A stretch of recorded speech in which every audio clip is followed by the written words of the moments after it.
अंबरनाथ पश्चिम पोलिसांनी देशी बनावटीच्या पिस्टलसह एका आरोपीला अटक केली आहे। अंबरनाथ पश्चिम येथील बंद पडल्यानंतरच्या डीएमसी कंपनीजवळ पोलिसांनी सापळा रचून ही कारवाई केली। आरोपी प्रथमेश उर्फ लकी सुधाकर लोंढे याच्याकडून एक देशी पिस्टल आणि 3 जिवंत कारतूस जप्त करण्यात आले आहेत। अंबरनाथ पश्चिम पोलीस ठाण्याच्या तपास पथकाला गुप्त माहिती मिळाली होती।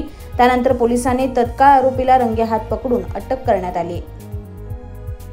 नमस्कार।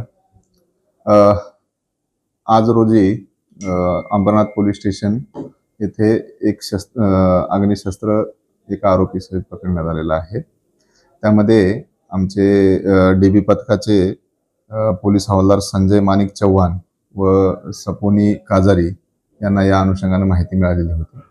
या आरोपीच्या बाबतीत आम्ही बऱ्याच दिवसापासून त्याच्यावर सापळा रचण्याचा प्रयत्न करत होतो आणि आम्हाला रात्री माहिती मिळाली की सदरचा व्यक्ती हा शस्त्रासह बंद पडलेल्या डीएमसी कंपनीच्या इकडे येणार आहे आणि तिथून आम्ही त्याला ताब्यात घेतलेला।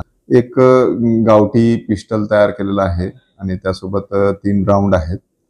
असा एक हा मुद्देमाल आम्ही त्याच्याकडनं जप्त केलेला आहे। अंबरनाथ डिव्हिजन मध्ये आणि पूर्ण ठाणे शहर आयुक्तालयामध्ये अवैध शस्त्र आणि जे अंमली पदार्थ आहेत या अनुषंगाने कंटिन्युअसली कारवाया चालू आहेत।